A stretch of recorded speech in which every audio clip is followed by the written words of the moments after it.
Start recording कर दिया। चलो आज हम स्टार्ट करते हैं IO and serialization। Input output कई बार हम लोगों ने सुना है, फाइल इनपुट फाइल आउटपुट।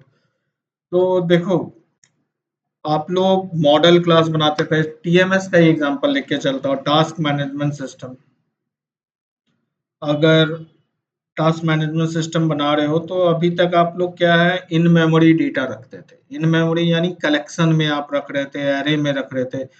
तो इन मेमोरी का दिक्कत क्या होता है, प्रॉब्लम, आपकी एप्लीकेशन बन डेटा लॉस होता है ना। फिर से एप्लीकेशन चलाओ, फिर से डेटा आएगी, ठीक है, तो डेटा लॉस हो जाता है, वो तो मेमोरी में रहता है, तो उसको इन मेमोरी डेटा कहते हैं। तो कॉन्सेप्ट बिल्डिंग के लिए जैसे लॉजिक सीखना है, ये सीखना है, कॉन्सेप्ट सीखना है, तो इन मेमोरी से काम चल जाता है। लेकिन अगर कोई डेटा को परमानेंट स्टोर करना है तो क्या किया जाए, तो परमानेंट स्टोर करने के लिए हार्ड ड्राइव का ही कॉन्सेप्ट है, हार्ड ड्राइव में स्टोर करो।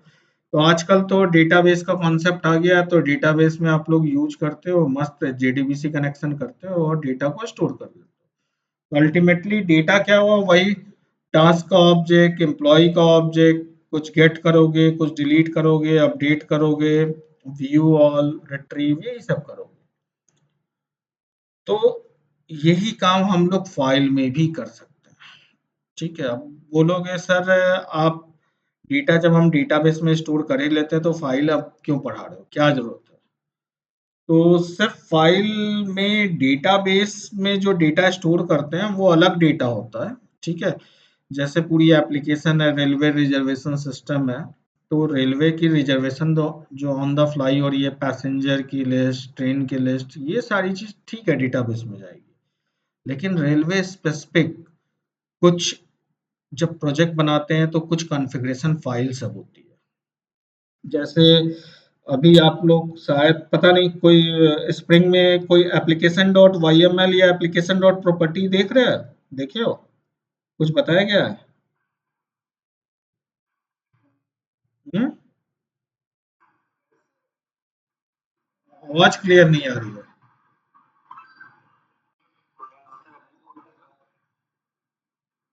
एक आने, राहुल बताओ, तुम्हारे यहाँ से शायद आवाज क्लियर आ रही है।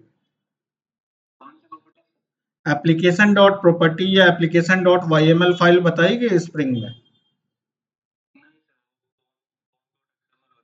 ठीक है चलो।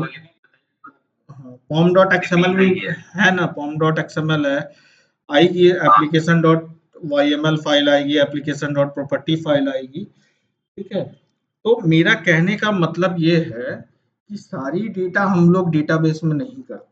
कुछ डेटा ऐसी होती है, आज भी प्रोजेक्ट स्पेसिफिक कॉन्फ़िगरेशन हमें रखना पड़ता है। जैसे पॉम डॉट एक्सएमएल आप लोग मेवन यूज करते हो तो प्रोजेक्ट स्पेसिफिक ही तो यूज करते हो।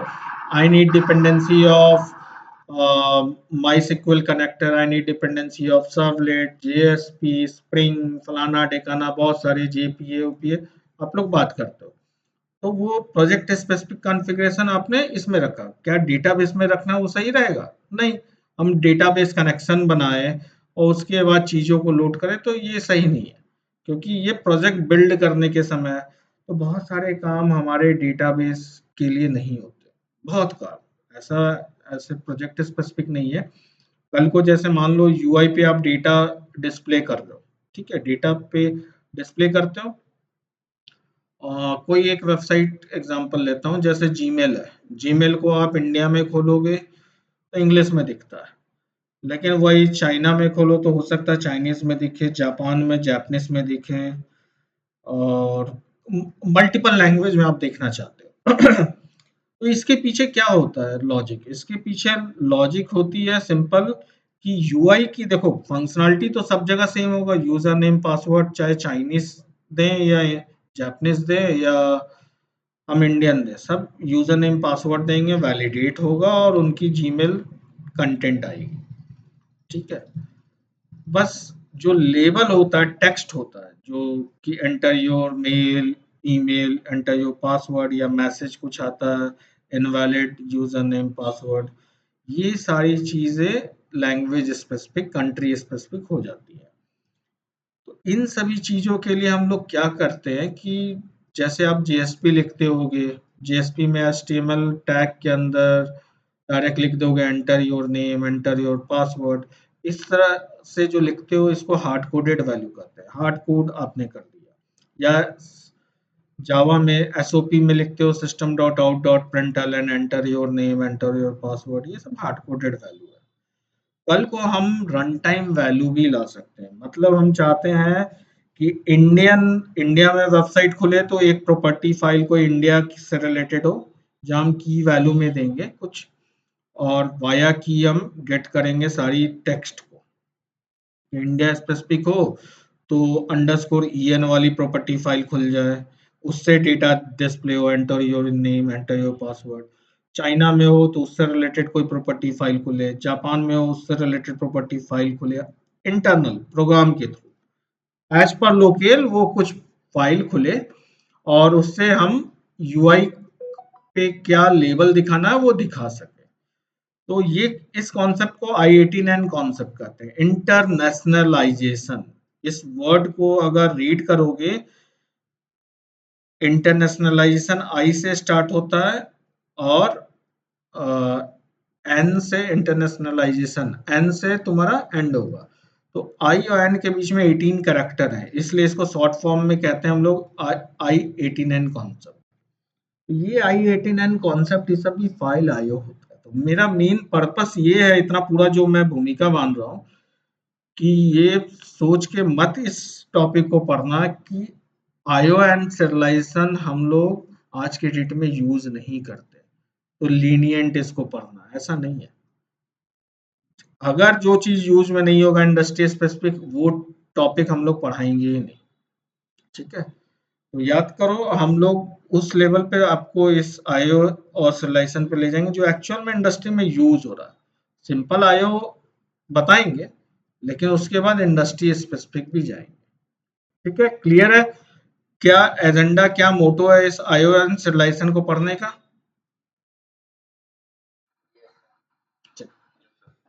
तो अब चलते हैं टॉपिक पे। तो बेसिकली आयो अभी स्टार्ट करते हैं, सिविलाइजेशन एकदम अलग है। ठीक है, ये अलग चीज है। तो आयो में भी जावा ने दो स्ट्रीम यूज किया है, कि जैसे कैरेक्टर स्ट्रीम और बाइट स्ट्रीम। पहले जो जावा 1.1 से पहले तक, जब स्टार्टिंग में जावा आया था तो बाइट स्ट्रीम ही यूज करता था, और बाइट स्ट्रीम में लिमिटेशन थी 8 बिट कैरेक्टर, 8 बिट ही यूज हो सकती थी एक कैरेक्टर को स्टोर करने के लिए। तो इससे लिमिटेशन ये होती थी कि आप ज़्यादा डेटा स्टोर नहीं कर पाते थे। एक 8 बिट में 2 टू पावर 7 जितना बिट सपोर्ट करेगा उतना ही कर पाओगे। तब जावा 1.1 onward 16 bit Unicode character stream सुने होगे, जावा यूनिकोड कैरेक्टर स्ट्रीम पे भेजता है, 16 बिट कैरेक्टर स्ट्रीम पे भेजता है। तो इसने इसका भी सपोर्ट स्टार्ट किया कि 8 बिट में दुनिया की सारी लैंग्वेज स्टोर नहीं हो सकती। इंग्लिश तो हो जाएगी, लेकिन बाकी सारी लैंग्वेजेस में बहुत सारे कैरेक्टर होते हैं, तो हर लैंग्वेज सपोर्ट नहीं करता। तो हर लैंग्वेज सपोर्ट कराना अगर आपको चाहिए, हिंदी में ही देख लो, कितने सारे लेटर और ये सब होते हैं, तो उसको अगर चाहिए तो वो 8 बिट में कभी नहीं हो सकता, 16 बिट कैरेक्टर चाहिए स्ट्रिंग। इतना नंबर ऑफ कैरेक्टर्स हिंदी में ही ज़्यादा है हमारे। ठीक है, तो इसीलिए यूनिकोड कैरेक्टर स्ट्रीम आया। कैरेक्टर स्ट्रीम में क्या होता है कि हम लोग एक तो इन कंट्री रेस्पेक्टिव ऑफ किसी भी कंट्री का हम लोग डेटा इजिली स्टोर कर सकते हैं, और प्लस I18N जो मैं आपको अभी कॉन्सेप्ट बताया, इंटरनेशनलाइजेशन सपोर्ट, ये सारे सपोर्ट है। देखो इंटरनेशनलाइजेशन यहाँ वर्ड यूज किया, तो ये सपोर्ट होता है। लेकिन ऐसा नहीं है कि बाइट स्ट्रीम आज के डेट में यूज नहीं करते, करते हैं। बाइट स्ट्रीम वहाँ यूज करते हैं जहाँ ह्यूमन रीडेबल फॉर्मेट यूज ना करना पड़े। मतलब जैसे ऑडियो हुआ, वीडियो हुआ, ये सब बाइनरी फॉर्म में ही रीड एंड राइट होता है, क्योंकि ऑडियो वीडियो को खोल के देखोगे आपको समझ में नहीं आएगा वो फाइल, जब तक वो प्ले नहीं होगा। उसका ड्राइवर होता है और फिर वो ड्राइवर से प्ले होता है। वो बाइनरी फॉर्मेट में ऑलमोस्ट स्टोर होता है। तो वो इमेजेस हुए, पिक साउंड की फाइल हुई, वीडियो फाइल हुई, वो सब पे अगर काम करना है, रीड एंड राइट करना है, कुछ कॉपी करना है, then we can go with the byte stream. आज भी बाइट स्ट्रीम यूज करता है। लेकिन अगर फाइल रीड करनी है इंग्लिश में, हिंदी में, जापानीज में राइट करनी है उसमें, तो वो कैरेक्टर स्ट्रीम प्रीफर करो। इंग्लिश में तो read and right byte stream से भी हो जाता है, कोई दिक्कत नहीं है। लेकिन अदर लैंग्वेज में जाओगे तो इसमें प्रॉब्लम आती है। ठीक है, इसीलिए हम प्रीफर करते हैं कैरेक्टर स्ट्रीम। तो यही दोनों में डिफरेंस होता है। बाकी कैरेक्टर स्ट्रीम रैपर है कंप्लीटली बाइट स्ट्रीम में। तो अब जो क्लासेस आपको मिलेंगी, जैसे क्लास में कहीं आपको पोस्टफिक्स मिलेगा स्ट्रीम वर्ड। तो स्ट्रीम वर्ड है, it means it is associated with byte stream. और जहां पे आपको रीडर और राइटर वर्ड मिल जाए, रीडर एंड राइटर, वो कैरेक्टर स्ट्रीम से रिलेटेड सारे क्लासेस हैं। तो जैसे इनपुट स्ट्रीम होगा, आउटपुट स्ट्रीम है, ठीक है, बाइट एरे कैरेक्टर स्ट्रीम है, तो वो सारे बाइट स्ट्रीम के स्ट्रीम वर्ड जहां आ जाएगी। तो ये समझ में आया कि कौन सी क्लासेस बाइट स्ट्रीम से एसोसिएटेड है, कौन सी कैरेक्टर स्ट्रीम, और बाइट स्ट्रीम कहाँ यूज करेंगे, कैरेक्टर स्ट्रीम कहाँ यूज करेंगे, जहाँ हमें ऑडियो, वीडियो, इमेजेस इससे प्ले करना हो तो क्या करेंगे, बाइट स्ट्रीम। क्योंकि वो बाइनरी फॉर्मेट में था, उसको मल्टीपल लैंग्वेज ये सब की जरूरत नहीं होती। वो 8 बिट में आराम से डेटा फॉर्मेट में ट्रांसफॉर्म हो जाता है। उसको नहीं चाहिए 8 बिट से ज़्यादा, क्योंकि वो ऑलरेडी बाइनरी फॉर्मेट है। वो तो 2 बिट में भी चल जाएगा। लेकिन जो हमारी लैंग्वेजेस हैं वो बड़ी हो सकती हैं, उसमें नंबर ऑफ अल्फ़ाबेट्स जो हैं वो ज़्यादा हो सकती हैं। तो इंग्लिश में तो बाइट स्ट्रीम भी चल जाता है, but other than English, Hindi में चले जाओ, चाइनीज़ में चले जाओ, तो बहुत ज़्यादा है अल्फ़ाबेट्स, तो वो सपोर्ट नहीं करता। क्लियर है?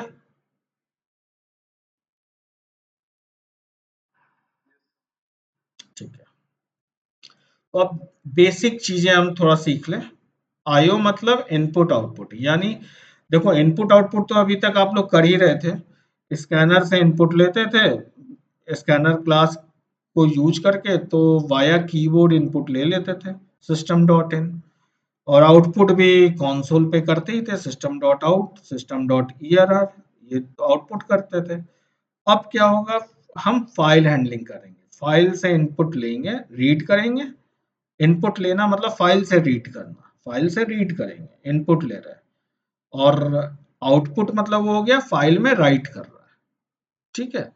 तो आई थिंक एक आध एग्जांपल भी आप लोग देखे थे, स्कैनर करके मैंने यूज करके दिखाया था कहीं, एक्सेप्शन हैंडलिंग या कहीं, कि फाइल इनपुट और स्कैनर यूज होता है। तो यहाँ फिर से देखेंगे। तो फाइल हैंडलिंग के लिए सबसे इम्पॉर्टेंट एक फाइल है, एक फाइल नाम का क्लास होता है। ये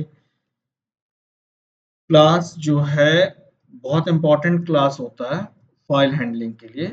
इस क्लास के थ्रू हमें पूरी इस फाइल है या फ़ोल्डर है, उस लोकेशन तक का पूरा उसका इन्फॉर्मेशन मिलता है। मतलब उसका पाथ क्या है, उसका नाम क्या है, उसका एक्सटेंशन क्या है, अगर फाइल है तो वो फ़ोल्डर है या फाइल है, उस पे परमिशन क्या है।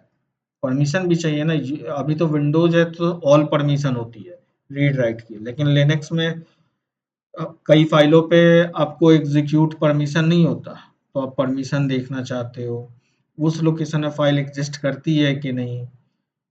ठीक है, तो ये सारी चीजें इस फाइल क्लास में मिलता है। ये एक तुम्हारा रिप्रेजेंटेशनल स्टेट होता है फाइल या डायरेक्टरी का। ठीक है, चाहे डायरेक्टरी को आप पे काम करना चाहते हो कि एक डायरेक्टरी से दूसरी डायरेक्टरी में, डायरेक्टरी मतलब समझते हो ना, डायरेक्टरी वर्ड आप लोग समझते हो ना, फ़ोल्डर। ठीक है, तो एक फ़ोल्डर से दूसरे फ़ोल्डर में सारी फाइलें कॉपी करना चाहते हो तो फ़ोल्डर तक का रेफ़रेंस लोगे। एक इंडिविजुअल फाइल पे काम करना चाहते हो, रीड करना, राइट करना, कॉपी करना, डिलीट करना, तो वो फाइल का रेफरेंस लो।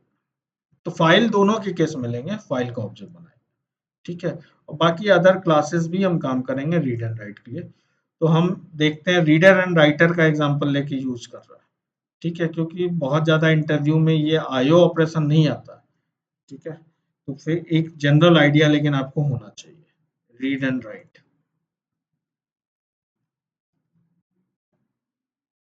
तो एक चीज ध्यान देना, अगर आप फाइल का पाथ जो हम देते हैं कि फाइल नेम दे रहे हैं, जैसे मान लो हमने कोई फाइल नेम दिया होगा और ये फाइल नेम इनपुट से आ रहा है, इन डॉट रीड लाइन कर रहे हैं, मतलब यूजर से हम रीड कर रहे हैं यहाँ।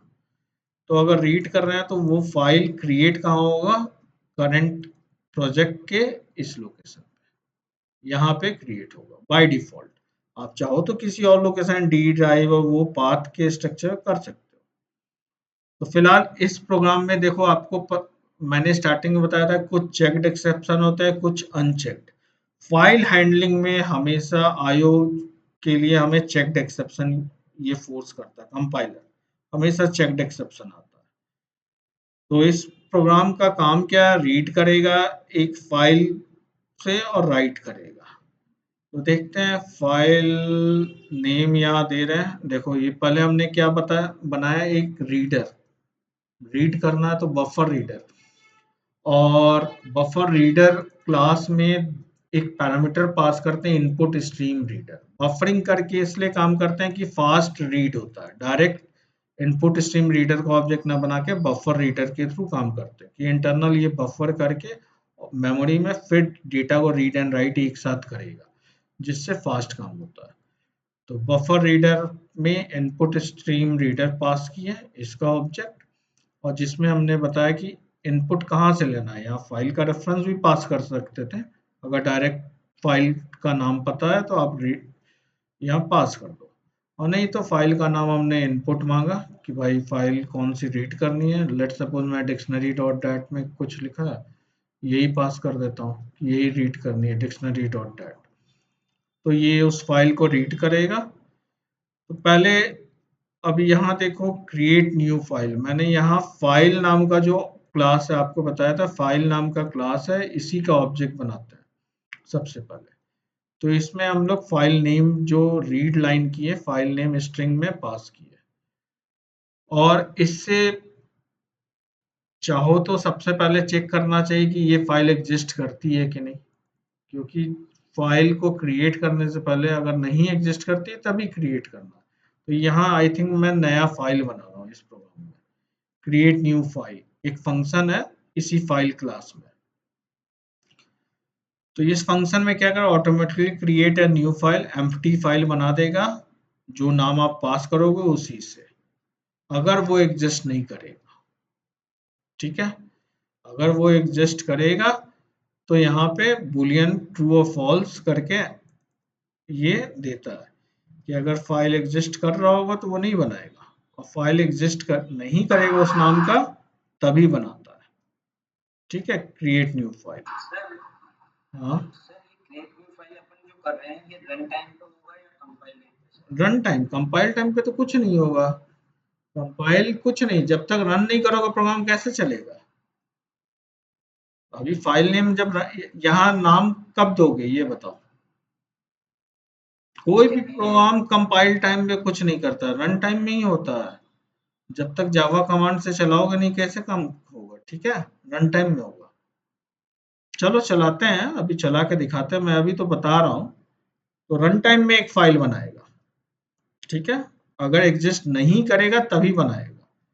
तो हमने चेक किया कि अगर वहां से ट्रू आया या फॉल्स आया, मान लो फॉल्स आया तो फाइल ऑलरेडी एग्जिस्ट कर रहा है, यानी उसने नहीं बनाया, और ट्रू आया तो यानी फाइल उसने बना दिया है, एग्जिस्ट नहीं कर रहा था। तो जब ट्रू आ रहा है तब मैं यहाँ लिख रहा हूँ कि राइट फाइल, और फाइल किस फाइल में राइट करना उस फाइल का नाम, और कीबोर्ड से रीड करके राइट करो इसमें डेटा। तो राइट फाइल में एक फंक्शन बनाया अपना, अपना खुद का फंक्शन, इसमें हमने फाइल नेम पास किया, बफर रीडर का इन पैरामीटर, जो क्या था बफर रीडर इनपुट हमारा कर रहा है कहाँ से, ये कीबोर्ड से, बफर रीडर उसी को पास किया। तो अब हमें राइट करना है फाइल में, तो फाइल राइटर क्लास का रेफरेंस लिया कि फाइल राइटर का ऑब्जेक्ट बनाया, किस फाइल नेम से राइट करना है, इस फाइल नेम से राइट करना है। तो ये जो फाइल बनाता है ये क्रिएट न्यू फाइल एक नया फाइल का रेफरेंस बस बनाता है, ठीक है, उससे ज्यादा कुछ नहीं, रेफरेंस पॉइंटर बनाता है, एक्चुअल में फिजिकल फाइल वहां पे क्रिएट नहीं करता, ठीक है। और उसके बाद उस फाइल को राइट के लिए ये फाइल राइटर ओपन कर रहा है, और फाइल राइटर जैसे राइट के लिए ओपन करेगा फिर हम बफर राइटर का ऑब्जेक्ट बनाते हैं, क्योंकि बिना बफर के कभी भी डायरेक्ट काम नहीं करेंगे, क्योंकि बफरिंग से हमेशा प्रोसेसिंग फास्ट होता है, एक साथ वो सेव करता है जितना डेटा भी उसमें राइट करो। तो बफर्ड राइटर जैसे फाइल राइटर है तो इसका बफर क्या होगा, बफर राइटर। तो बफर राइटर में फाइल राइटर का ऑब्जेक्ट को पास किए। अब सारा राइट ऑपरेशन किससे करेंगे, बफर राइटर से। तो बफर राइटर में राइट नाम का मेथड है इन डॉट रीड लाइन, एक लाइन यूजर से इनपुट लिए और उसको राइट किया, तो ये क्या कर देगा, ये सीधे राइट कर देगा उस फाइल में, और आउट को क्लोज किया। आप चाहो तो इसको लूप में लगा दो, लूप में ये करता रहेगा, और उसके बाद मैसेज दिए कि फाइल सक्सेसफुली क्रिएटेड। तो फाइल राइट करने का ये प्रोसेस हुआ मेन। फाइल में कुछ भी राइट करना है तो हमें क्या पता होना चाहिए कि इस फाइल में राइट करना है। फाइल राइटर का ऑब्जेक्ट बनाया, बफर राइटर का ऑब्जेक्ट बनाया, अब रीड आप कीबोर्ड से कर रहे हो यूजर से, तो इन डॉट रीड लाइन या स्कैनर से आप कर लो, जैसे कर लो, और आउट डॉट राइट में पास करते जाओ, एक एक स्ट्रिंग यहाँ पास हो रहा है, देखो ये स्ट्रिंग पास हो रहा है, तो इसको स्ट्रिंग पास करना है, और ये राइट करता जाएगा, राइट करता जाएगा। आप चाहो तो स्लैश एन करके यहाँ राइट कर दो, और राइट ऑपरेशन लिखते जाओ, dot right dot right dot right, जितना राइट लिखना है, और लास्ट में उसे क्लोज। ये याद रखना क्योंकि ये सब अदर रिसोर्स है, फाइल ये सब रिसोर्स है। तो मैंने आपको शुरुआत से बताया कि रिसोर्स हमेशा क्लोज किए जाते हैं, ओपन होते हैं तो उसको प्रॉपर क्लोज करते हैं, जब क्लोज करेंगे तभी वो जाके परमानेंट डिस्क में राइट होगा, ठीक है, प्रॉपरली। तो फिर अब उसी लोकेशन पे जाएगा, राइट फंक्शन से राइट हो गया। अब हमने रीड फाइल के लिए दिया कि फाइल को रीड करो, बस फाइल का नाम वही है, तो रीड करने के लिए भेजा। तो रीड करने के लिए हम क्या है, जैसे फाइल राइटर यूज कर रहे थे, रीड यहाँ क्या होगा, फाइल रीडर, और फाइल नेम पास किया कि इस फाइल को रीड करना है और इसको मेमोरी में ओपन करो, और अगेन फिर बफर रीडर यूज करेंगे, यहाँ बफर राइटर यूज किया था, यहाँ बफर रीडर, इसमें फाइल रीडर का रेफरेंस पास किया। अब उसके बाद इस रीडर से आउट डॉट रीड लाइन एक एक लाइन करके रीड कर रहा है, one by line, one line, ये एक एक लाइन उस फाइल का रीड करेगा, उसको str नाम के स्ट्रिंग में रखेगा, और ये तब तक रीड करता जाएगा जब तक एंड ऑफ फाइल ना मिले। एंड ऑफ फाइल जैसे ही मिलता है उसे नल वैल्यू मिलती है, मतलब कुछ भी नहीं मिलेगा, तो तब तक रीड करता चलेगा, जितनी भी लाइन उस फाइल में लिख दो वो सारी रीड करके और स्क्रीन पे प्रिंट कर दो। तो ये हो गया रीड का मैकेनिज्म, और ये हो गया राइट का मैकेनिज्म। इन दोनों में कोई कंफ्यूजन है, कोई प्रॉब्लम? और देखो ये थ्रोज किया मैंने आईओ एक्सेप्शन दोनों से, क्योंकि ये चेक्ड एक्सेप्शन हमेशा रेज करता है। यहाँ ट्राई कैच लिख देता है, बहुत लंबा सा हो जाता, तो मैंने ट्राई कैच को ऊपर लिखा है, क्योंकि भाई कहीं एक किसी एक जगह लिखो, तो इस जगह ट्राई कैच लिखा हो, ये आईओ एक्सेप्शन, ठीक है। और फाइनली में जाके क्लोज कर दिया जो जो रिसोर्स ओपन कर रहा है। तो इसको चलो चला के देखते हैं, रन। ये पूछ रहा है एक फाइल, जैसे मान लो अमित डॉट डैट मैंने फाइल नेम दिया। अब ये वेट फाइल क्रिएट कर दिया होगा, अब गया है राइट करने। अब मैंने असल में कोई एसओपी यहाँ तो कराया नहीं है, बस सिंपल लिख दिया है, ये एसओपी नहीं कराया तो ये इसलिए वेट कर रहा है यहाँ, इस लाइन पे रीड करके कीबोर्ड से राइट करेगा। तो hello, this is my first file. ठीक है, एंटर जैसे ही करेंगे ये लाइन आउट वाला खत्म हो, क्योंकि रीड लाइन एक लाइन रीड करता है। रीड किया, तुरंत फाइल क्रिएटेड सक्सेसफुली मैसेज आया ये वाला, और उसके बाद ऊपर गया और रीड फाइल को कॉल किया। रीड फाइल में यहाँ मिला। तो बोलोगे सर ये फाइल कहाँ है? अमित डॉट डैट, इसको प्रोजेक्ट को रिफ्रेश करो, ये बन गया। मान लो यहाँ पे और भी कुछ दे देता है। ठीक है, इस फाइल को बंद कर दिया। ठीक, और फिर से इसी को चलाता है प्रोग्राम को,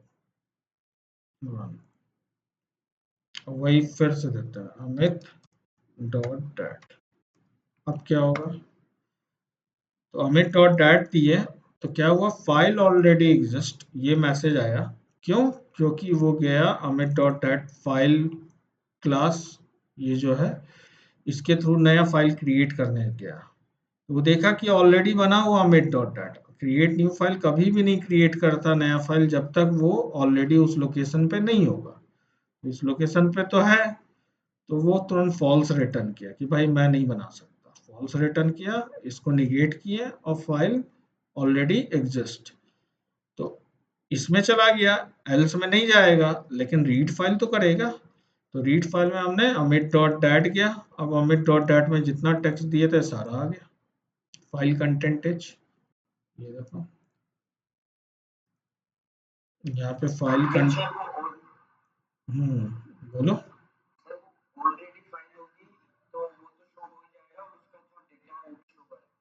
हाँ, वो कोड लिख रहे हैं ना ऑलरेडी, ये क्रिएट नहीं हो। एक एक फंक्शन का मतलब समझो। फाइल आईओ में क्या क्या, देखो कौन कौन सी फाइल यूज हो रही है। इंपोर्ट पे ध्यान दो, ये फाइल क्लास बहुत इंपॉर्टेंट हो गई, क्योंकि इसी फाइल क्लास से हम चेक कर पाते हैं फाइल वहाँ एग्जिस्ट कर रही है कि नहीं। यहाँ पे कई सारे मेथड है, देखना, कंट्रोल स्पेस बार करके दिखा रहा हूँ, देखो। कैन एग्जीक्यूट, क्या उस फाइल पे हम परमिशन है कि नहीं, रीड परमिशन है कि नहीं, राइट परमिशन है कि नहीं, क्रिएट न्यू फाइल तो देखे ही, डिलीट कर सकते हो उस फाइल को, चेक कर सकते हैं एग्जिस्ट कर रही है कि नहीं, ये भी चेक कर सकते हो।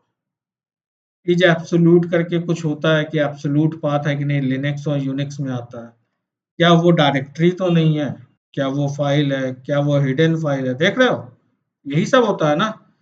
आप मेक डायरेक्टरी फोल्डर बनाना चाहते हो तो mkdir कॉल कर लोगे। जैसे मान लो up to folder C colon Amit तक दिए, अब चाहते हो एक फोल्डर बनाना अमित के नाम से, तो मेक dir कर सकते हो। कई सारी डायरेक्टरी बना सकते हो, रीनेम कर सकते हो। इस तरह कई सारे है। अब बैठ के एक एक मैं नहीं बता रहा, तो जब जैसी जरूरत होती है तो आदमी यूज करता है। ठीक है, लेकिन ये फाइल क्लास बहुत इंपॉर्टेंट है, इसके बगैर फाइल हैंडलिंग स्टार्ट नहीं करना है। ठीक है, तो इससे रेफरेंस क्रिएट होता है फाइल का, और उसके बाद उस फाइल पे हम चेक कर सकते हैं। तो यहाँ हमने क्रिएट न्यू फाइल का अपना लॉजिक रखा कि क्रिएट करना है, अगर नहीं एग्जिस्ट कर रही है। कल को आप बोलते हैं सर हमको क्रिएट नहीं करना, हम सिंपल चेक करना चाहते हैं एग्जिस्ट कर रही है कि नहीं। अगर कर रही है तो मैसेज दे, तो आप वो जो एग्जिस्ट करके मेथड था उससे कॉल करके पता कर लो। ठीक है, अब उसके बाद राइट करना है या रीड करना उस फाइल पे, तो किसके थ्रू राइट करना है? कीबोर्ड के थ्रू राइट करना है तो स्कैनर के थ्रू आप बना लो, जैसे बनाते हो आपको पता है। और नहीं तो ये बफर रीडर का एक कॉन्सेप्ट बताए हो जिसमें input stream reader system dot in pass कर रहा है, तो वो एक रेफरेंस रखे। राइट करने के लिए तो चाहिए एक रेफरेंस, और किस फाइल में राइट करना।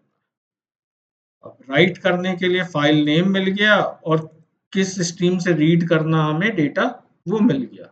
क्योंकि भाई बिना रीड किए कोई चीज को या तो हार्ड कोडेड करो, या हेलो आई एम अमित ये सब लिख दो। जितनी बार लिख दोगे उतनी बार वो राइट हो जाएगा। देखो, हेलो आई एम, आप बिना इनपुट स्ट्रीम के, कि हम इनपुट नहीं हार्ड कोडेड वैल्यू देना चाहते हैं तो हार्ड कोडेड वैल्यू दो, कोई दिक्कत नहीं। हेलो आई एम अमित एक लाइन ये हुआ, दूसरा लाइन देना चाहते हो, दूसरा नेक्स्ट लाइन में जाना चाहते हो, आप स्लैश एन लगा दो यहाँ, ये नेक्स्ट लाइन में हो जाएगा। I am fine here.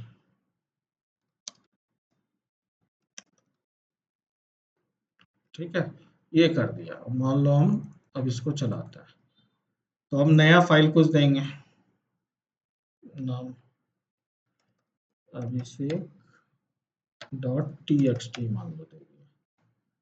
ठीक, तो डायरेक्ट वो राइट किया, फाइल क्रिएटेड, और देखो क्या कंटेंट है। समझ में आया? क्लियर है? कोई जरूरी नहीं कि ये आप पैरामीटर पास करो। इन तो मैंने पास किया कि मेरी रिक्वायरमेंट थी कि यूजर से इनपुट लेते जाओ लूप में और उसको राइट करते जाओ। जितनी बार राइट करोगे आउट, जो बफर राइटर का आउट है, इसके राइट मेथड से राइट होता जाएगा खटाखट। सुनते हो ना, खटाखट एक आता है, तो वही है खटाखट। समझ में आया? तो राइट मेथड में राइट कर रहा है। ठीक है, और कुछ नहीं है। तो मैं अपने पुराने कोड पे आ जाता हूँ यहाँ, कि इन करके राइट किया कि हम कीबोर्ड से इनपुट लेके, अब ये जितनी बार उतनी बार इनपुट लो, मैसेज दो यूजर को। ये तो एग्जांपल बताया। अब रीड करना है, तो रीड करने के लिए आपको क्या चाहिए? बस फाइल का लोकेशन ही तो चाहिए, फाइल नेम तक। तो बस फाइल नेम पास किया रीड नेम में। अब उसके बाद हमें file reader, buffer reader help कर दिया, एक रेफरेंस बना के उस फाइल को मेमोरी में ओपन कर दिया। आउट से कब तक फाइल को रीड करना है? जब तक एंड ऑफ द फाइल ना मिल जाए, नॉट नल। कि ये एक एक लाइन रीड कर रहा है, नल एस टी आर में आएगी, एस टी आर मेरा अगर नल जब तक नहीं है तब तक रीड करते चलो, करते चलो, और नहीं तो फिर एंड ऑफ द फाइल आ गया। क्लियर है? समझ में आया? तो ये चलाना अपने एंड पे चलाना प्लीज आप लोग। ठीक है, अब जैसे एक फाइल थी अमित, इस प्रोग्राम में तो हम अमित में राइट नहीं कर पा रहे हैं क्योंकि ये एग्जिस्ट का तुरंत मैसेज दे देता है। हम चाहते हैं एक फाइल है उसमें आगे से लिखना चाहते हैं, अपेंड करना होता है ना रिक्वायरमेंट, तो एग्जिस्टिंग फाइल में लिखना। तो फिर से वही देखो, यहाँ पे वही सब सारा काम करेंगे। यूजर से इनपुट मांगे भाई, फाइल में फाइल नेम दो, फाइल यूजर ने दिया।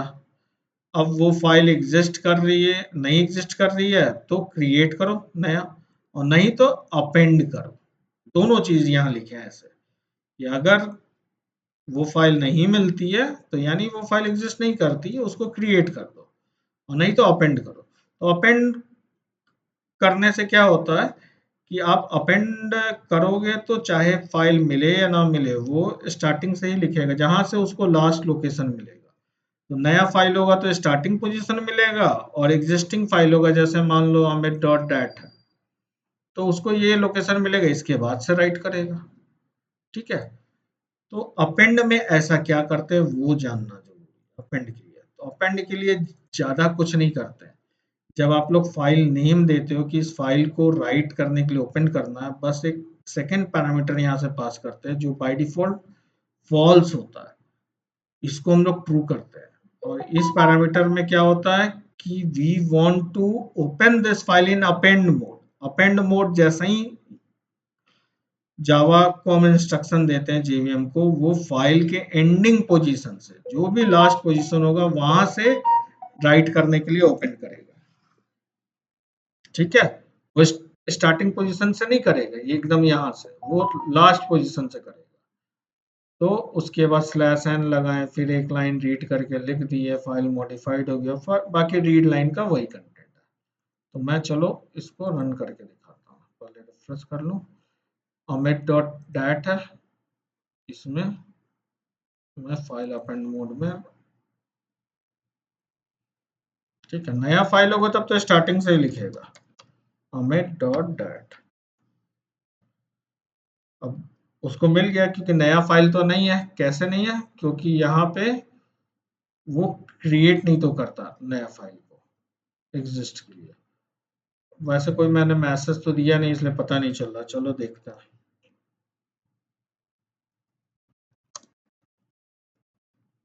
कुछ ऐसा मैंने राइट किया तो देखो इस फाइल को बंद करो, रिफ्रेश करो, रिफ्रेश जरूरी है करना। अब इसमें जाके देखो, ये चीज लास्ट लाइन से स्लैश एन लगाया, उसके बाद राइट किया। समझ में आ रहा है?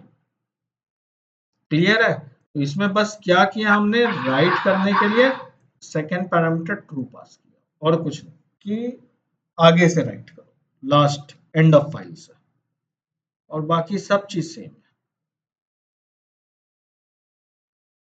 क्लियर है राहुल, अभिषेक? ठीक है। तो आप लोग को एक मैंने दिया है असाइनमेंट, ये अपने से बनाना। Copy content of one file to another file. एक फाइल जैसे मान लो ये बना दी है अमित डॉट डैट, यूजर से मांगना कि फाइल नेम दो, मान लो, या अपने से ही ले लेना अमित वन डॉट डैट, पूरा अमित का डेटा अमित वन में जाए। तो अमित, यहाँ हमने इनपुट किससे किया, इससे किया।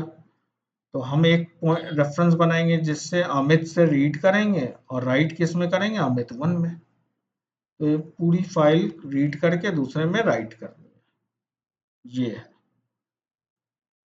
फिर उसके बाद delete a line from a file. जैसे मान लो इस फाइल में इतनी सारे लाइन लिखे हो, यूजर से मांगे third line, enter the line number you want to delete, उसने थर्ड लाइन दिया, फाइल नेम दिया और थर्ड लाइन दिया, थर्ड लाइन डिलीट कर दो, नया जो अमित डॉट डैट होगा उसमें ऐसा बनना चाहिए। ठीक है? तो ये कैसे करना है, आप लोग लॉजिकल सोच के करना, बताओगे। मैं कुछ अभी हिंट नहीं दे रहा, आप लोग सोचना। ठीक है? और serialize and deserialize employee object, ये मैं बताऊंगा, ये असाइनमेंट नहीं है, ये मैं बताऊंगा। ठीक है? इतना समझ में आया? ये दोनों असाइनमेंट है। ठीक है? हिंट बस आपको थोड़ा ये देता हूँ, जैसे मान लो डिलीट करना है, तो लाइन देखो, ये डेटाबेस तो है नहीं कि डिलीट का क्वेरी चल जाएगा। आपको करना क्या होगा, एक लूप चलाओगे, एक लाइन रीड किए, दूसरी फाइल में डाले अमित वन में, फिर इसको भी डाले सेकंड को अमित वन में, थर्ड वाले को नहीं डाले, लाइन बाय लाइन रीड किए लेकिन थर्ड वाले को नहीं डाले, क्योंकि थर्ड लाइन यूजर ने बोला था, फोर्थ लाइन को अमित वन में डाले। अब क्या करोगे, आपके पास दो फाइल बन गई, एक फाइल बन गई अमित वन,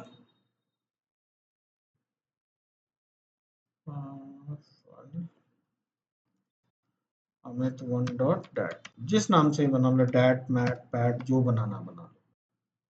ठीक है? इसमें क्या आपने कॉपी कर दिया पहला वाला प्रोग्राम से, ये काम हो गया। अब क्या करोगे, फाइल ऑब्जेक्ट में, इसी में डॉट डिलीट होता है, तो उसको चलाओगे तो ये डिलीट हो जाएगा। ठीक है? इसको डिलीट करोगे, मैनुअली डिलीट नहीं करोगे, प्रोग्रामेटिकली डिलीट करोगे, फाइल डॉट डिलीट।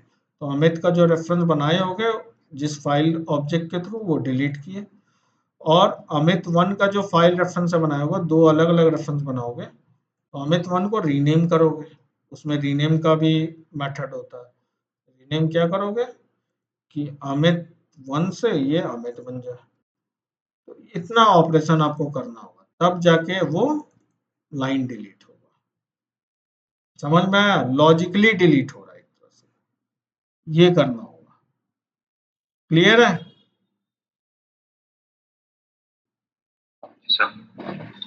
ठीक है। हाँ, डिलीट फाइल इंटरफेस, ये देखते हैं।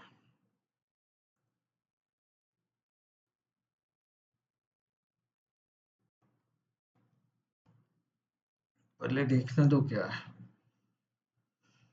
लेट सपोज यहाँ मैंने txt दिया है, यहाँ पे तो मेरे पे एक txt है और 3 डैट है, तो हम डैट फाइल को डिलीट करते हैं। हम बोलते हैं करंट लोकेशन, डॉट मतलब होता है करंट लोकेशन।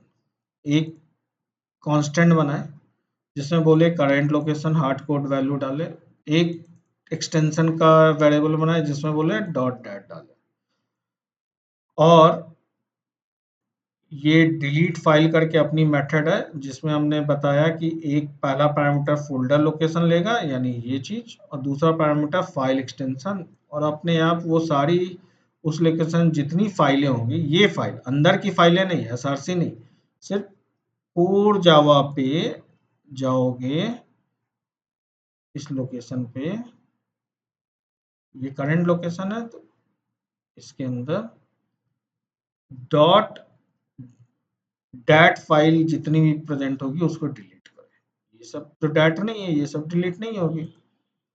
तो ये एक मेथड लिखे हैं। तो इतना तो समझ ही रहे हो, यहाँ फोल्डर लोकेशन आ रहा है हार्ड कोडेड और यहाँ पे एक्सटेंशन आ रहा है डॉट डैट।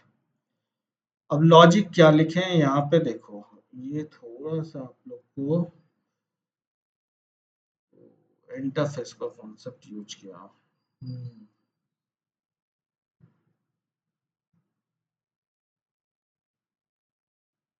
ठीक है, ये बेसिकली जो प्रोग्राम है मैं आप लोग को काम करने के लिए बस बता रहा हूँ, क्योंकि ये फ्यूचर में जब काम ऐसा आएगा तो उस समय हेल्प होगा। बहुत ज़्यादा वैसे इंटरव्यू और उससे रिलेटेड नहीं है। तो ये काम करने के समय नॉलेज पॉइंट ऑफ व्यू से ये काम क्या है, इसमें एक इस तरह की जैसे मेरी रिक्वायरमेंट है कि एक लोकेशन से हमको सारी फाइलें डॉट डैट फाइलें डिलीट करनी है। एक तरीका तो है सिंपल कि इस लोकेशन पे जो जितनी फाइलें हैं उसका फाइल का रेफरेंस बनाओ और पूरा एक एक करके रीड करना चालू करो। कैसे रीड करेंगे, तो वो रीड करने के लिए बेसिकली जावा ने ही एक फाइल नेम नाम का फिल्टर दिया, इंटरफेस। ये एक इंटरफेस है, ये जावा खुद का इंटरफेस है जो बोलता है कि फाइल रेफरेंस और टाइप ऑफ क्या पैरामीटर है उसको पास करो, ये खुद टेस्ट करेगा। If file should be included in that file list, तो उसको ट्रू करेगा उसके केस में, अगर वहाँ है उस पैटर्न की फाइल तो ट्रू करेगा, नहीं तो फॉल्स देगा। सिंपल ये पता करेगा कि वो पैटर्न मैचिंग है कि नहीं। थोड़ा सा ये आप लोग के लेवल से ऊपर की चीज़ है, आई एक्सेप्ट, क्योंकि थोड़ा बाउंस करेगा। इसमें इनर क्लास का भी कॉन्सेप्ट आ रहा है, एक क्लास के अंदर मैं दूसरा क्लास बना रहा हूँ, तो इसको बेसिकली इनर क्लास कहता है। तो अगर नहीं भी समझ में आता है तो वरीड मत होना बहुत ज़्यादा, ठीक है। तो होता क्या है इसमें, ये इंटरफेस को यूज करके हम लोग इसी की मेथड को ओवरराइड करते हैं। यहाँ देखो इस इंटरफेस में बेसिकली एक मेथड है जो ब्लैंक है, जिसमें फाइल रेफरेंस डायरेक्टरी और नेम पैटर्न पास कर रहा है। तो ये हमें खुद ही ये बता देगा। तो इसमें हमने क्या बोला कि एक्सटेंशन पास करना है और डायरेक्टरी पास करनी है, एक्सेप्ट। तो एक कंस्ट्रक्टर बनाया जिसमें हमने एक्सटेंशन सेट किया है कि भाई हमारे जो क्लाइंट होगी उससे एक्सटेंशन आएगा, और क्लाइंट जो है इस इनर क्लास का ऑब्जेक्ट बनाएगा। रीज़न क्योंकि ये फाइल नेम फिल्टर हेल्प करेगा हमें फिल्टरिंग करने में कि उस लोकेशन पे इस रेफरेंस से रिलेटेड इस एक्सटेंशन से रिलेटेड जो जो फाइल है अगर ट्रू मिल रहा है तो वो सही है, अदरवाइज वो फाइल को डिलीट ना करें। तो इसीलिए हम इनर क्लास का यहाँ फंडा यूज कर रहे हैं फाइल नेम फिल्टर के हेल्प से। तो यहाँ पे कंस्ट्रक्टर में सिंपल हमने एक्सटेंशन सेट किया, क्लाइंट हमारा एक्सटेंशन सेट करेगा और वो एक्सटेंशन को हमने इसमें पास किया बस, कि जो हमारा उस लोकेशन पे जो फाइल नेम आ रहा है इसमें नेम आएगा, खुद ही जावा निकालेगा, रीड करेगा। और अगर वो एंड विथ एक्सटेंशन, देखो यहाँ पे लॉजिक लिखे हैं कि अगर वो एंड विथ एक्सटेंशन है ट्रू होगा यानी txt से, तो रिटर्न करेगा ट्रू, अदरवाइज फॉल्स। तो ये कब कैसे काम करेगा वो एक्चुअली में ये बताने के पीछे रीजन क्या है।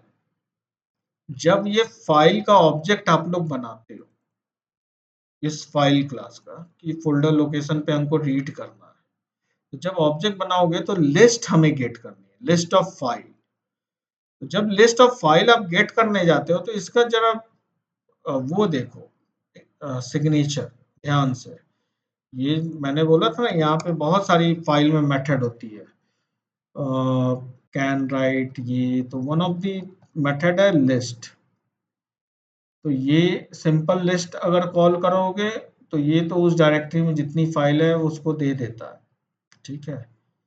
लेकिन एक पैटर्न पे हम चाहते हैं कि उतनी पैटर्न वाली ही फाइल हमारे पास है, उसकी लिस्ट है, डॉट डैट की लिस्ट है, ठीक है।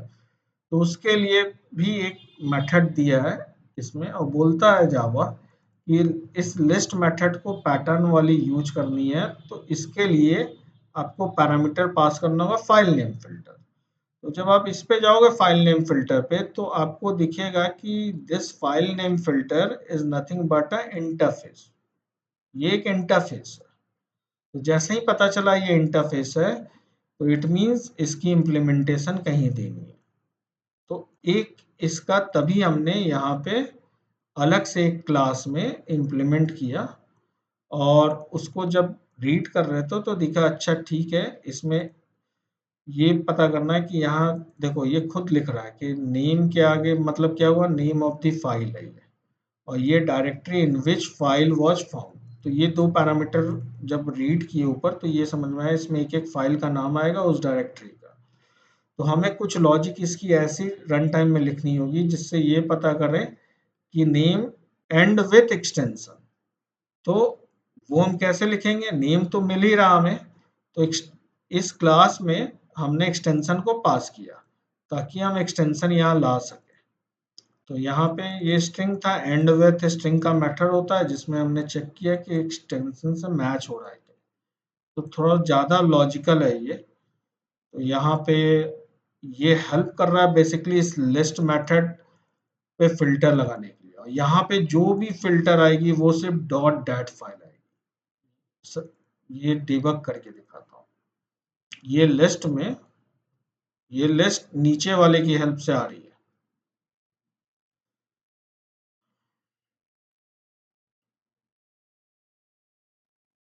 तो इस लिस्ट में देखो जो फाइलें आई वो सिर्फ डॉट डैट आई है। अगर ये फिल्टर नहीं यूज करते तो आपको सारी फाइलें आती, फिर आप लॉजिकली अपना खुद भी लॉजिक लगा सकते हो। लेकिन मान लो 1 लाख फाइलें हैं, तो हम 1 लाख फाइलों सबको थोड़ी रीड करेंगे। हम कुछ ऐसा करें कि मुझे वो फाइल वही जितनी रिक्वायर्ड है वही फाइल मिले। तो वो फाइल मान लो मुझे मिली, और उसके बाद उस पे मैंने लूप चलाया और डिलीट का ऑपरेशन एक एक का फाइल ऑब्जेक्ट बना के और डिलीट कॉल कर दिया, यही किया। तो अब आप बोलोगे सर हम ये नहीं यूज करना चाहते, ठीक है मत यूज करो, कोई दिक्कत नहीं। फाइल नेम फिल्टर को मत यूज करो, ये भी मत यूज करो, कोई जरूरी नहीं है, ठीक है। इतना कंफ्यूजन हो रहा है तो इसको मत यूज करो। और फिर आप क्या किए, फाइल का रेफरेंस बनाए, ये क्या करेगा, उस लोकेशन की सारी फाइलें देगा, ठीक। और फिर आपको यहाँ पे कोड में लिखना होगा, चेक लगाना होगा कि ये जो फाइल आएगी इसका एंड विथ एक्सटेंशन है, तभी डिलीट करो, नहीं तो सारी फाइलें डिलीट कर देता है। तो अब देखो इस तरह का इजी लगता है तो इस तरह से आप लोग करना, कोई दिक्कत नहीं। ये देखो इस लोकेशन पे जितनी फाइलें थी, dot class path, dot project, dot setting, Abhishek, सबको ले आया ना। और डॉट डैट क्यों नहीं आई, कोई बता सकता है?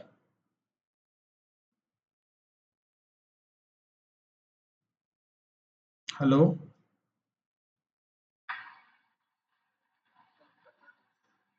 अरे डॉट डैट, डॉट डैट पिछले जो मैंने चलाया था उस समय डिलीट हो गई, इसलिए नहीं आई।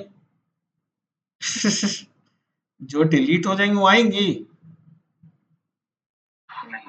ठीक है। वो पिछली बार चला दिया था ना तो वो डिलीट हो गई ना। इतना कंफ्यूज क्यों हो रहा है? मैं समझ गया आप लोग की भाषा से कि आप लोग को बहुत दिक्कत हो रहा है उसको समझने में, आई अंडरस्टैंड। वो थोड़ा टिपिकल है, तो और सिंप्लीफाई कर दिया कि आप एक काम करो, फाइल का ऑब्जेक्ट बना लोगे, लोकेशन दे दोगे, इतना तो कर सकते हो। डॉट लिस्ट कॉल करो, सारी फाइल मिल जाएगी। अब उसके बाद लूप चलाओ और यहाँ पे ये तो लिख सकते हो ना, इफ ये नया फाइल, हर एक फाइल के लिए एक नया रेफरेंस बनाओ फाइल का।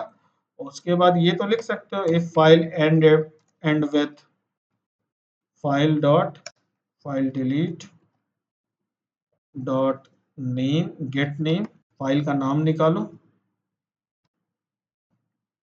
डॉट एंड विथ क्या, ये चेक कर लो। ठीक है, अगर ये होता है तभी डिलीट करो, अदरवाइज मत डिलीट करो। इसमें तो कोई दिक्कत नहीं होगा, ये तो समझ में आ रहा है। वो थोड़ा मैंने आपको कोडिंग थोड़ा अलग ढंग से एक लिखना, चलो ठीक है, कोई जरूरी नहीं कि इस तरह से अभी समझो, लेकिन कंपनी लेवल में थोड़ा काम ऐसे करते हैं, थोड़ा इंटरफेस जबरदस्त चीज है। आई अंडरस्टैंड, थोड़ा दिक्कत हो रहा है, धीरे धीरे होगा, बट कोई बात नहीं। ठीक है, तो कोड है, आप लोग कोशिश करना उसको समझने की, चैट जीपीटी से पूछना कि क्या तुम मुझे ये कोड को समझा सकते हो। ठीक है, समझने की कोशिश जरूर करना। तो उससे बेनिफिट है ना कि हमें वही लिस्ट मिलती है जो हमें डिलीट करना है। यहाँ तो लाख 1 लाख फाइल होगी तो लाखों फाइल आ जाएगी कि नहीं, सबके लिए लूप चलाओगे, चेक करोगे, तब डिलीट मारोगे। ठीक है, और यहाँ क्या आएगी, जितनी डिलीट करनी उतनी ही आएगी, क्योंकि वो अपने तुमने इंटरनली ऐसा इम्प्लीमेंट किया कि वही फाइल को रीड करो जो एंड विथ ये। ठीक है, पहले ही चेक लगा लिया ट्रू फॉल्स, तो वो इंटरनल हमने यहाँ पे किया, यहाँ पे पास कर दिया था। देखे होंगे कि पहले हमने क्या पास किया था, अगर कोड पुराना वाला हो तो हमने बस वो जेनरिक क्लास जो है इसका ऑब्जेक्ट बनाया, वही हो गया फिल्टर, क्योंकि पेरेंट है, फाइल नेम फिल्टर यहाँ पास किया था। ये चीज है, इसमें फाइल नेम एक फिल्टर अपना पैटर्न बनाया, उसी को पास किया कि वही फाइल मुझे दो जो मैच करती है, तो वो मैच करने के लिए ये भूमिका था इतना। ठीक है, चलो ठीक है, जो भी आपको इजी हो अभी वही समझो, बहुत ज्यादा मैं कॉम्प्लेक्सिटी में नहीं ले जाना चाहता। दूसरी चीज रिसोर्स बंडल, ये एक नया टर्म है, लेकिन कॉन्सेप्ट बहुत इजी है, नया टर्म है, ये आप लोग को जानना बहुत जरूरी है। देखो, आप लोग, मैंने बोला था ना, स्ट्रीम और रीडर दो चीजें होती है। ठीक है, बाइट स्ट्रीम और करेक्टर स्ट्रीम। तो हम लोग कैरेक्टर स्ट्रीम यूज करेंगे, जिसमें मैंने बोला आपको चाइनीज लैंग्वेज, जापानीज लैंग्वेज, कुछ भी हो रीड राइट करो। ये जो नोटपैड होती है, फाइलें होती हैं, आप जिस लैंग्वेज में इसमें डेटा स्टोर करना है करना, लेकिन एक चीज याद रखना, इक्लिप्स में खोलोगे तो गारंटी नहीं है कि सही से दिखे। नोटपैड फिर भी दिखा देगा, क्योंकि नोटपैड में आपको इनकोडिंग लैंग्वेज सेट करने का आपका होता है। UTF-8 एक ऐसा करेक्टर सेट है जिसमें आप दूसरी लैंग्वेज आराम से देख सकते हो। ठीक है, तो जो फाइल है UTF-8 स्पेसिफिक हो उसको देख सकते हो। तो देखो, एक यहाँ क्या कर रहे हैं, एक UTF-8 इनकोडिंग करके फाइल बनाया जाए, देखते हैं बनाते हैं। न्यू फाइल, अच्छा ये खुद बनाएगा क्या, कोड क्या है, UTF राइटर, अच्छा राइट कर रहा है, पहले राइट कर रहा है, तो ये क्या किया, फाइल आउटपुट स्ट्रीम के थ्रू, देखो यहाँ पे हमने राइटर का ऑब्जेक्ट यूज किया है, राइट करना, बफर राइटर डायरेक्ट पास किया, आउटपुट स्ट्रीम राइटर में हमने बोला फाइल आउटपुट स्ट्रीम में फाइल नेम, यानी इस नाम की फाइल पे राइट ऑपरेशन करो, लेकिन किस फॉर्मेट में, UTF-8। जनरल इंग्लिश में करना है, कोई दिक्कत नहीं है, तब ये जरूरत नहीं है। ठीक है, UTF-8 में क्या है, ये जो आप लैंग्वेज दे रहे हो अदर देन इंग्लिश, आप चाहते हो वो लैंग्वेज को भी रीड करना, देखना फाइल में, रीड एंड राइट सब कुछ, तो चाइनीज, जापानीज, इंग्लिश, तो उसके लिए आपको UTF-8 इनकोडिंग पास करनी होगी। ये होता है दूसरा एक पैरामीटर, कैरेक्टर सेट, ये पैरामीटर कहता है। जहां भी आपको पैरामीटर में कैरेक्टर सेट दिखे, यानी वहां इनकोडिंग पास किया जा रहा है। तो पहला तो हमने फाइल रेफरेंस पास किया, दूसरा इनकोडिंग, तो ये उसी फाइल में UTF-8 हमने कर दिया, तो ये जो भी कैरेक्टर सेट है उसको राइट किया, और जब उसको रीड करेंगे तो UTF-8 उस समय भी दिए, UTF रीडर करने के लिए बफर रीडर के थ्रू रीड कर रहे हैं, उसी फाइल को UTF-8 दिए तो वो प्रॉपरली रीड करेगा। तो यहाँ पे चलाते हैं तो देखो जो चीज हम फाइल से ये रीड करके बता रहा है, फाइल कहाँ होगा, रेफरेंस। अब सबसे बड़ी चीज है यहाँ पे खोलना, मुझे नहीं पता है कि यहाँ गारंटी नहीं है इक्लिप्स UTF-8 सपोर्ट करता है कि नहीं। चलो कर दिया मेरा इक्लिप्स, लेकिन आपका इक्लिप्स ना करे तो मुझे नहीं पता, क्योंकि विंडोज में जाके देखना होगा उसकी इनकोडिंग इनकोडिंग सेट होती है। तो खैर ये कर रहा है तो अच्छी बात है, ठीक है।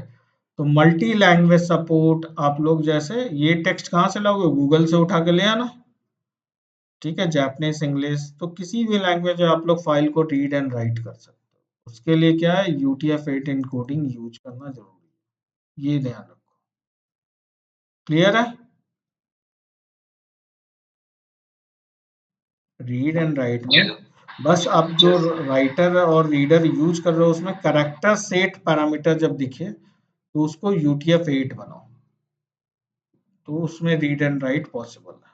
जब तक UTF-8 नहीं होगा तब तक रीड एंड राइट पॉसिबल नहीं है, ठीक है।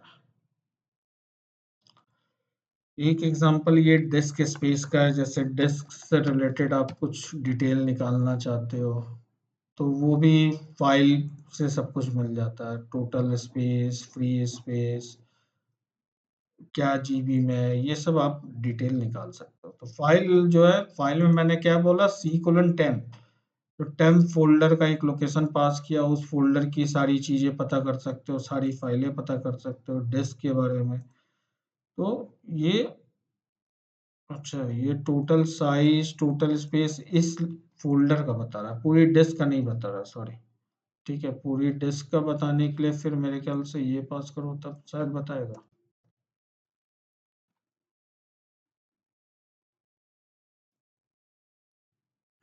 सी ड्राइव पास किया तो ये सी ड्राइव के हिसाब से बता रहा है, टोटल साइज ये है, स्पेस फ्री इतना है, ठीक है। 117 32 GB फ्री है तो वही होगा,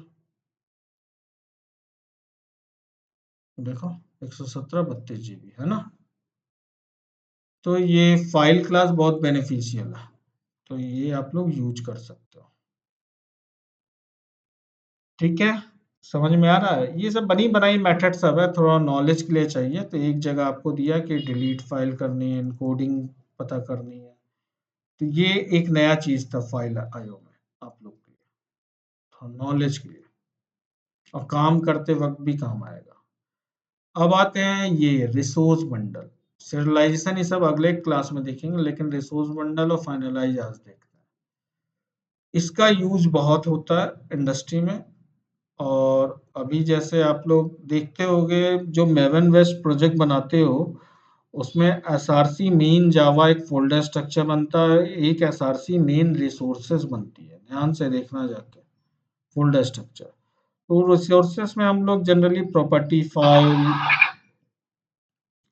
ये सब रखते हैं, एप्लीकेशन डॉट प्रॉपर्टी फाइल, या फिर अब स्प्रिंग फ्रेमवर्क है वो तो ऑटो रीड कर लेता है, ठीक है।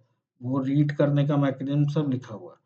तो प्रॉपर्टी फाइल में बेसिकली जो होती है चीजें हम लोग की वैल्यू पेयर में रखते हैं, जैसे मैप होता है, मैप्स देखे ही हो कलेक्शन में, उसमें की वैल्यू में होता है। तो एप्लीकेशन डॉट प्रॉपर्टी में भी की वैल्यू में डेटा होता है, लेकिन इसमें सिर्फ स्ट्रिंग वैल्यू रख सकते हैं क्योंकि ये एक फाइल है, कोई ऑब्जेक्ट नहीं रख सकता। तो एक एप्लीकेशन स्पेसिफिक कॉन्फ़िगरेशन है, जैसे लेट सपोज मुझे, आप लोग डीबी कनेक्टिविटी कर रहे हो, तो अभी आप लोग हार्ड कोडेड लिखते होगे यूआरएल, यूजर नेम, पासवर्ड। तो कल को अगर सॉफ्टवेयर बना के किसी को दोगे यूआरएल, यूजर नेम, पासवर्ड, उसका डीबी लोकेशन तो अलग होगा, तो क्या सोर्स कोड बैठ के चेंज करोगे, नहीं ना। तो उस चीज को क्या करते हैं हम लोग, एक फाइल में ले जाते हैं, प्रॉपर्टी फाइल, और जार बंडल कर लेते हैं, भाई क्लासेस हो गई, सोर्स कोड जा नहीं रहा, तो जार को बोलते हैं कि तुम यूजर नेम, पासवर्ड और यूआरएल के लिए एप्लीकेशन डॉट प्रॉपर्टी इस लोकेशन में रखिए, उसको उठाओ, या जो भी प्रॉपर्टी का नाम हो, एबीसी जेडीबीसी डॉट प्रॉपर्टी रख लो, और उससे ये की मिलेगा, उसमें जो वैल्यू होगी उसको उठाओ। और वैल्यू हम यूजर को बोलते हैं तुम अपने अकॉर्डिंग चेंज करो, तुम्हारा जो भी यूआरएल हो, यूजर नेम हो, पासवर्ड हो, वो दे दो। की को मत चेंज करना, क्योंकि की पे हमने प्रोग्रामिंग की। तो समझ में आ रहा है, ये बेसिकली क्या है, ये भी इनपुट आउटपुट हुआ। तो इसी को कहते हैं रिसोर्स बंडल। ये हमारा रिसोर्स है, ठीक है, रिसोर्स एक बंडल में पैक है, इसको हम लोग क्या करेंगे, लोड करेंगे प्रॉपर्टी को और उसके बाद यूज करेंगे। तो एप्लीकेशन डॉट प्रॉपर्टीज है कि नहीं, पहले ये देखो। तो मैंने देखो एसआरसी यहाँ पे एक रिसोर्सेस, जनरली ये मेवन बेस्ड नहीं है इसलिए पैकेज में बनाया एप्लीकेशन डॉट प्रॉपर्टी। तो इसमें देखो, लेट सपोज डीबी का नेम मैंने कुछ रखा, टाइप रखा, वर्जन रखा, कुछ रखा, हम रन टाइम में ये हमें चाहिए। तो यूजर को ये एक्सेस होगा रन टाइम में, क्लासेस हमारी नहीं एक्सेस होंगी, वो तो चलाएगा, हम सोर्स कोड तो देते नहीं है, लेकिन एप्लीकेशन डॉट प्रॉपर्टी देंगे उसको। और ये एप्लीकेशन डॉट प्रॉपर्टी को बेसिकली एक हमारी यूटिल, हम अपना जावा क्लास लिखें वो रीड करेगा।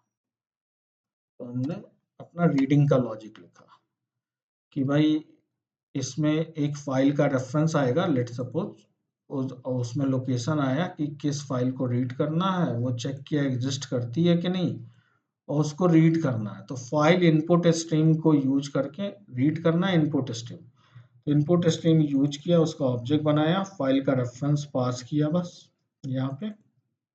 और इसमें एक लोड नाम का मेथड होता है फाइल इनपुट स्ट्रीम में, जिससे हम लोग इसको पूरी को प्रॉपर्टी नाम की क्लास, जावा में जैसे मैप होता है उसी तरह प्रॉपर्टी नाम का भी क्लास होता है, ध्यान रखो। ये भी यूटिल में ही है तुम्हारा, प्रॉपर्टी नाम का क्लास यूटिल में, मैप भी यूटिल में। दोनों में डिफरेंस क्या है, मैप में आप की और वैल्यू दोनों में ऑब्जेक्ट या स्ट्रिंग कुछ भी रख सकते हो, लेकिन प्रॉपर्टी में की और वैल्यू हमेशा स्ट्रिंग ही होगी।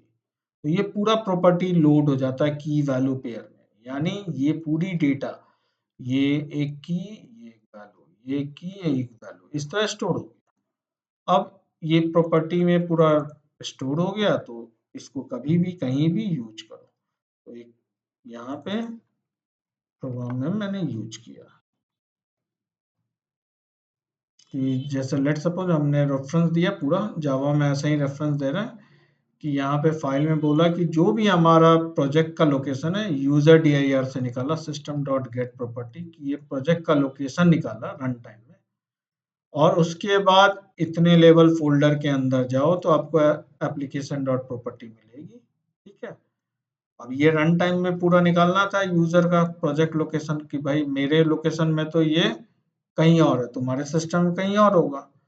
अब मैक होगा तो ध्यान देना, ये पाथ की जगह आपको हो सकता है पाथ सेपरेटर कुछ यूज करना हो मैक में, राहुल ध्यान देना, क्योंकि जब पाथ हम लोग देते हैं तो वहाँ पाथ डॉट सेपरेटर अगर इसके जगह यूज करते हैं तो ज़्यादा अच्छा रहता है। मैक के अकॉर्डिंग और लिनक्स में ये सब चीज़ विंडोज के अकॉर्डिंग मैंने लिखा है, तो हो सकता है आप में प्रॉब्लम आएगी।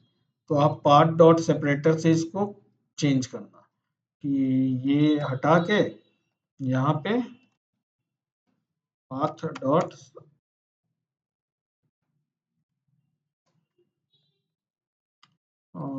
सॉरी, पाथ डॉट सेपरेटर नहीं, फाइल डॉट,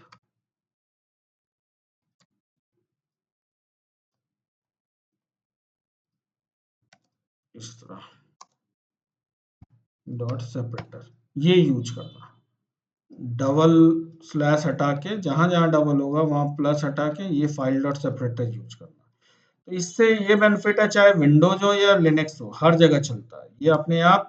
जावा टेक केयर करता है एज पर ओएस, लेकिन ये हार्ड कोडेड हमने दिया है तो ये विंडोज के लिए ही चलेगा। लिनक्स आई डोंट थिंक कि ये आपका मैक में चलेगा, लेकिन चला के एक बार देखना, ठीक है राहुल। तो बेसिकली ये रीड प्रॉपर्टी करके हमने यूटिल से कॉल किया, जिसमें फाइल का रेफरेंस भेजा, और ये पूरा प्रॉपर्टी को रीड करके यहाँ पे प्रॉपर्टीज नाम के क्लास का ऑब्जेक्ट में डाल दिया। अब उसके बाद प्रॉपर्टी डॉट गेट की के नाम पे हम काम कर रहे हैं और सारी वैल्यूज मिल जाएंगी। तो ये बेनिफिट होता है, रिसोर्स बंडल कॉन्सेप्ट है। आप बोलोगे तो सर प्रॉपर्टी फाइल ही कर रहे हो, ये कौन सा है, किसके लिए मारा, कोई एक नल पॉइंटर का मैंने कुछ किया नहीं है इसलिए ऐसा आ रहा होगा, SRC।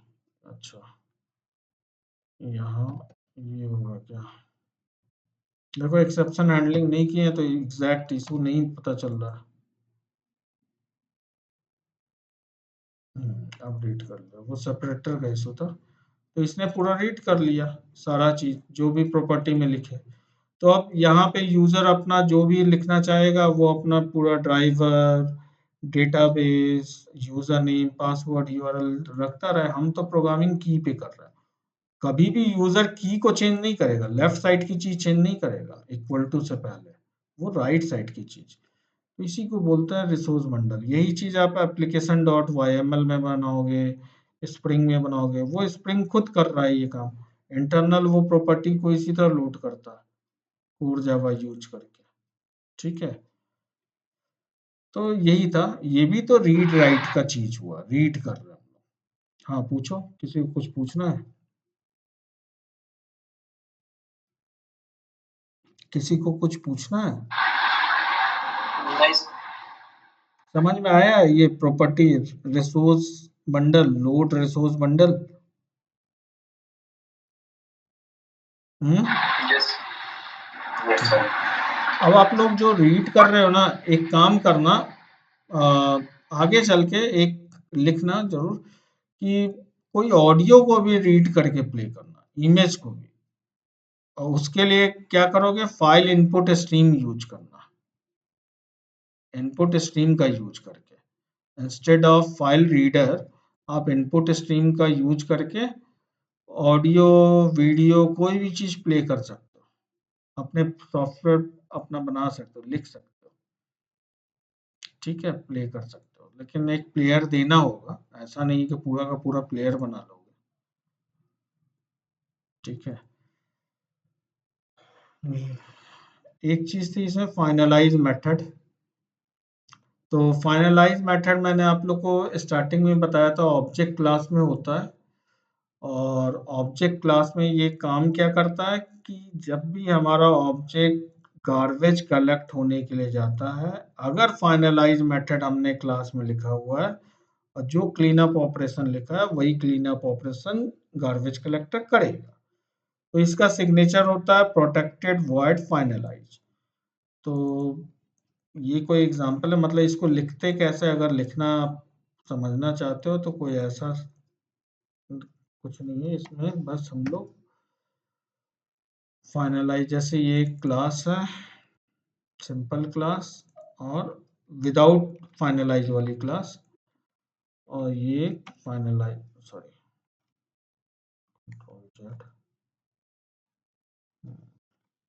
और ये फाइनलाइज वाली क्लास दिखा रहा हूँ कि भाई फाइनलाइज अगर ओवरराइट करना है तो बस हमने ऑब्जेक्ट क्लास में इसी तरह का सिग्नेचर होता है, प्रोटेक्टेड वर्ड फाइनलाइज।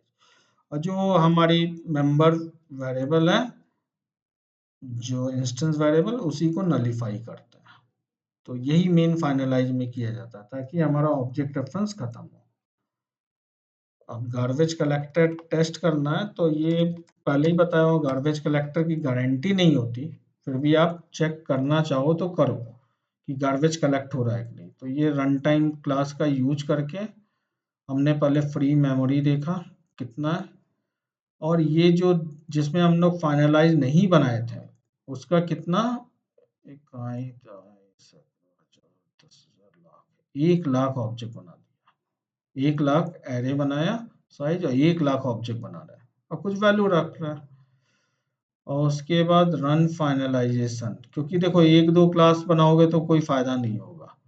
फिर उसके बाद फ्री मेमोरी चेक किया कितना है, फिर रन फाइनलाइजेशन, इसमें क्या कर रहा है, अच्छा ये रन फाइनलाइजेशन उसी को कॉल करता है, तुम्हारी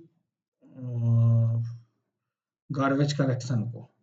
ठीक है, तो सीधे सीधे हम लोग रन फाइनलाइजेशन कॉल कर दिया, सिस्टम डॉट रन फाइनलाइजेशन और सिस्टम डॉट जीसी भी कॉल कर सकते हो, ताकि हम सिंपल बोलते हैं गार्बेज कलेक्टर को कि आप कलेक्ट करो। अगर इतना ज़्यादा ऑब्जेक्ट बना रहे हैं तो देखेंगे क्या कुछ कलेक्ट हुआ, कुछ फ्री हुआ।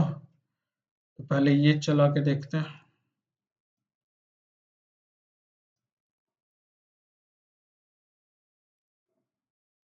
तो मेमोरी बिफोर ऑब्जेक्ट क्रिएशन इतना था, जब ऑब्जेक्ट क्रिएट किए इतना हुआ, आफ्टर जीसी कॉल इतना हुआ, मतलब फ्री तो हुआ है।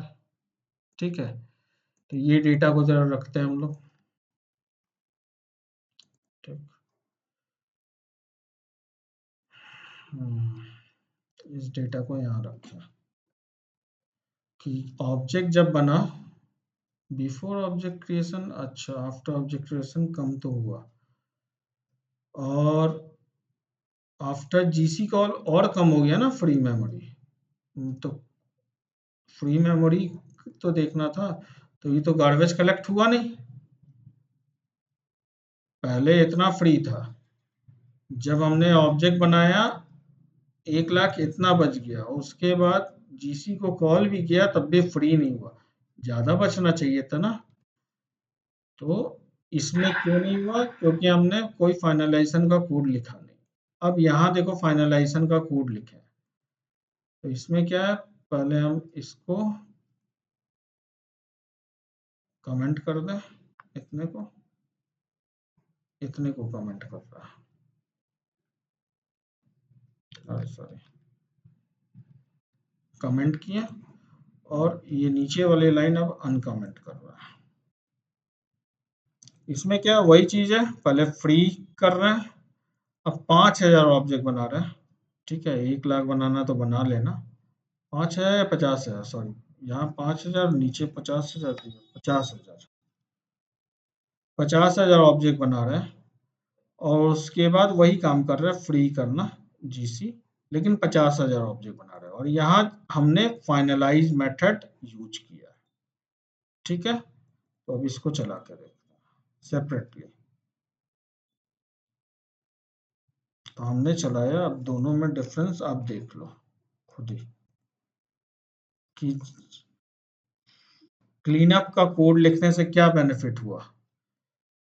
थोड़ा बेनिफिट हुआ, लग रहा है, देख रहे हो, यहाँ एकदम कम हो गया था मेमोरी, और यहाँ देखो फिर फ्री वन ऑब्जेक्ट क्रिएशन के बाद, क्योंकि उसने बहुत सारे उसको नल मिले होंगे तो सबको फ्री किया। समझ में आया? Yes. बस कॉन्सेप्ट बता रहा हूँ कि कॉन्सेप्ट देखो, गार्बेज कलेक्शन में मतलब ये फाइनलाइज ओवरराइड करते हो तो उसका बेनिफिट क्या हुआ। हर क्लास के ऑब्जेक्ट, एक दो ऑब्जेक्ट बनाओगे तो उसमें नहीं पता चलेगा, 50,000, 60,000, 1,00,000 तब ना। तो जब सॉफ्टवेयर चलते हैं तो बहुत सारे ऑब्जेक्ट बनते हैं, तो उस केस के लिए तो उसका कैसे रियल टाइम हम टेस्ट करें, तो कुछ एक सिनेरियो सिमुलेशन बना दिए एक, इस तरह करके। ठीक है, तो ये एक एग्जांपल आपको बताया फाइनलाइज का, तो ये ध्यान रखना। तो अगले क्लास में serialize डीसerialize बताएंगे। आज के क्लास में आप थोड़ा रीड राइट करना का देख लो, और ये असाइनमेंट करो, कोशिश करो अपने से करने की, इसको छोड़ देना अभी serialize डीसerialize ऑब्जेक्ट। ठीक है, इसमें बेसिकली serialize डीसerialize ऑब्जेक्ट मेरे पास है क्या, छूट जाएगा नहीं तो फिर। हम्म, हम्म, हम्म,